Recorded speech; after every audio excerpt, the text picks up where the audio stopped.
ABC 7 News at 5. The news that works for you. Your big story tonight at 5:30. Winter weather is causing a big mess across the country tonight and this morning. What a close call for passengers on board a New York-bound flight. The plane skidded off the runway at LaGuardia Airport while landing in a snowstorm, crashing through a fence and losing its right wing. Get a better look here. You can see in this picture it is just feet away from the water. So lucky. At least one person did need medical attention, though. Others had to trudge through ankle-deep snow to simply get off the plane and get to safety.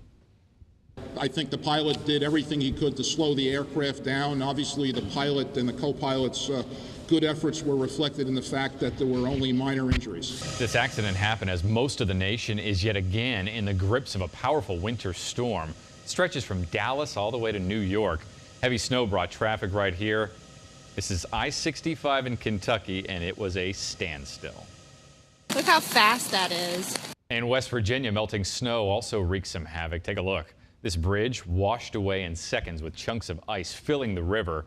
And in Ohio, ice the size of mattresses ending up on the road. We now turn to ABC 7 Chief Meteorologist John Patrick, who is tracking this storm system. JP, how's the radar looking? Oh, still snowy around New York City. And in fact, it's getting a little bit lighter around the city. But you head to South Jersey into about Baltimore and Washington, D.C. They're seeing some very heavy snow right now. Ice moving out into the Atlantic. But this trail of ice is along a cool front that's going to be pushing through Atlanta, a very large, very busy hub here in about 30 minutes to an hour. There's not much ice, but they are going to see probably some icing on the roadways there. So we may see a few delays out of Atlanta. And the storm system is going to be pulling out. So we'll see better conditions in New York City all the way down through our nation's capital. But this cool front is going to be coming to southwest Florida. And I'll let you know what it brings us when I see you with the Storm Warn 7 forecast back here in a few minutes. And that weather is also impacting us. We're talking about flights, big problems across the nation, including southwest Florida. Right now, we know there are at least a dozen flights canceled at RSW because of this weather storm. That includes flights arriving and departing from Dallas, Philly, New York, and D.C. Brand new at 5:30, the jury has made its decision in the penalty phase retrial of Jodi Arias. Jurors have indicated minds are made up. Right at this time, the court is declaring a mistrial. Arias found guilty last year of first-degree murder in the death of her ex-boyfriend, but the jury was deadlocked on sentencing, so a penalty phase retrial was ordered. Since this jury could not reach a unanimous decision, Arias will not receive the death penalty. The judge will later decide if Arias receives a life sentence with or without the chance of parole. Developing tonight, a man who lost his legs in the Boston Marathon attacks took the stand against Dzhokhar Tsarnaev. Jeff Bauman began his testimony describing how he went to the marathon to see his future wife run.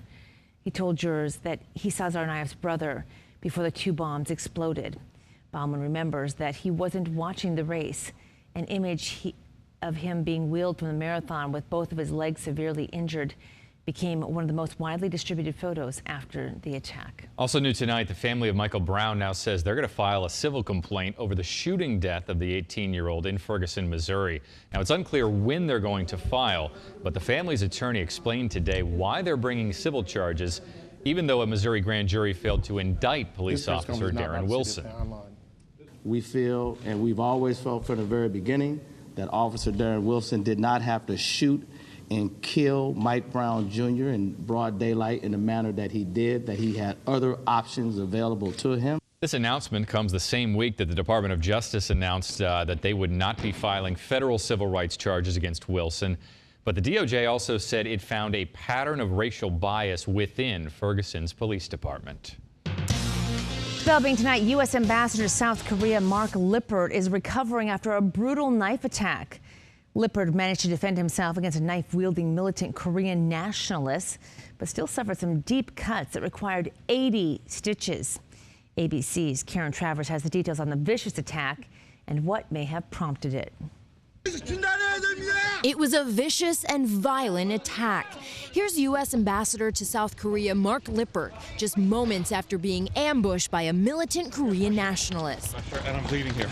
Okay. So how could a knife-wielding man get that close to a top diplomat? The assailant, identified as Kim Ki-jong, walked right up to Lippert, armed with a 10-inch knife. He was shouting South and North Korea should be reunified as he lunged at the ambassador, slashing him with this knife before being wrestled to the ground. You guys got to stop this bleeding here. Lippert was rushed to the hospital where he was treated for deep cuts to his face and wrist. He got 80 stitches and is in stable condition, but is expected to remain in the hospital for a few days. He's doing as good as could be expected, and his spirit is strong. Lippert has a close relationship with President Obama. He served as an advisor in the 2008 campaign and then worked in the White House at the National Security Council. Tensions between North and South Korea have increased this week, while the United States and South Korea conduct annual military exercises. Lippert's attacker was ranting about those joint exercises as he was taken away by police, strapped to a gurney. North Korea called the incident, quote, a knife attack of justice and a righteous punishment for warmonger United States. Ambassador Lippert tweeted from the hospital that he was doing well, but this incident will certainly cause a very hard look at security around U.S. officials. Karen Travers, ABC News, Washington. Hillary Clinton is responding to the latest controversy over her using a private email while serving as Secretary of State. She posted on Twitter overnight saying, quote, I want the public to see my email. I asked the State Department to release them. Current Secretary of State John Kerry says the State Department will review them. On Wednesday, a House panel issued a subpoena for Clinton's personal emails concerning the Benghazi attacks that happened in 2012. And speaking of email, tonight we're taking a closer look at how we use personal email in the office. Is your private email really private, especially on the job? Remember, anything you type or send, your boss can legally read, even if it comes from a personal Gmail or Yahoo account. The company can also use your emails against you. Some companies even use software to capture email that includes specific words. And finally, if you set up your company email on your personal phone, your company probably has the right to delete all your personal data. You might be better off leaving the personal business at home. New at 5:30 tonight, a new poll suggests the race for the Republican presidential nomination is too close to call. The Quinnipiac poll of Republican voters shows Wisconsin Governor Scott Walker is leading right now, though. Former Florida Governor Jeb Bush is second in that poll. And among Democratic voters, former Secretary of State Hillary Clinton enjoys a commanding lead over her nearest rivals. This poll is giving Clinton a 5-to-1 advantage over Vice President Joe Biden and Senator Elizabeth Warren. A 17-year-old Virginia student has been arrested for being a recruiter for ISIS. The unidentified teen taken into custody last week. The Washington Post reports investigators tracked him for more than a month before arresting him. It's apparently where he went to school right there. Right now, he is charged as a juvenile, but prosecutors want to try him as an adult. Federal investigators say he helped a man travel to Syria to join ISIS. Meantime, the FBI and the Department of Homeland Security has sent out a joint warning to law enforcement nationwide about young people wanting to join ISIS. The warning lays out motivations for both boys and girls to join that terror group. The official says law enforcement is tracking many ISIS-related cases around the country. A second Los Angeles hospital now reports 4 patients have been infected with an antibiotic-resistant superbug. The infection is linked to a tainted medical scope. Now, this comes 2 weeks after a similar outbreak at Ronald Reagan UCLA Medical Center. 7 patients were infected with the superbug after undergoing procedures there, and 2 of them died. What the is going on? We had to evacuate off the airplane. Scary moments for passengers after an emergency landing in Denver. They didn't even make it to the gate after landing. Passengers say the pilot hit the brakes hard when they landed. Then the cabin started filling with smoke. They came over the loudspeaker and just screaming, evacuate, evacuate, evacuate. I can't really pinpoint where it came from. It was like a light fog at first, and then it started to thicken a little bit. 158 passengers had to evacuate using these inflatable slides. 1 person was hurt. Officials are looking into what caused the smoke. I know. You're supposed to lock the door. My Oh my goodness. gosh, I didn't know they could do that. Talk about terrified. A family watching lions at a safari park in South Africa got quite the surprise when a lioness actually opened the door with her mouth. You can hear the family screaming in the background. They managed to shut the door and lock it very quickly. And you can hear one person saying, I didn't know they could do that. A man from England says he will never eat at this restaurant again. Look at what's looking up at him in his burger. He ordered a cheeseburger at the diner.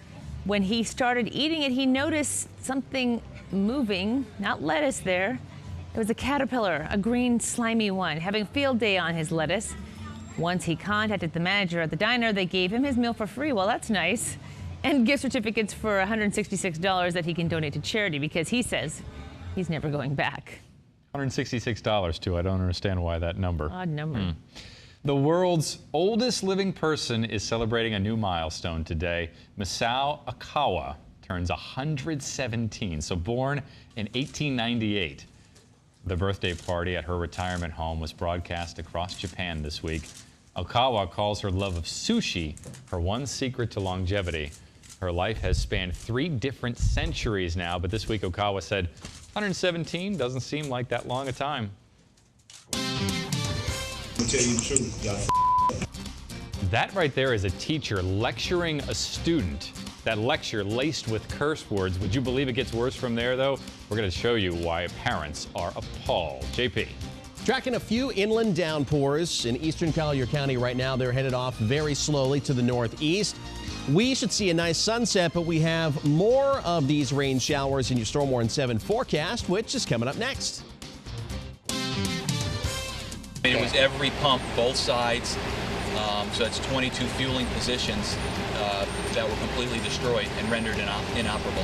A one-man crime spree, gas pumps busted, a fast food sign shattered, even vandalism at the bank. New tonight at 6, a surprising reason the 23-year-old gave to deputies.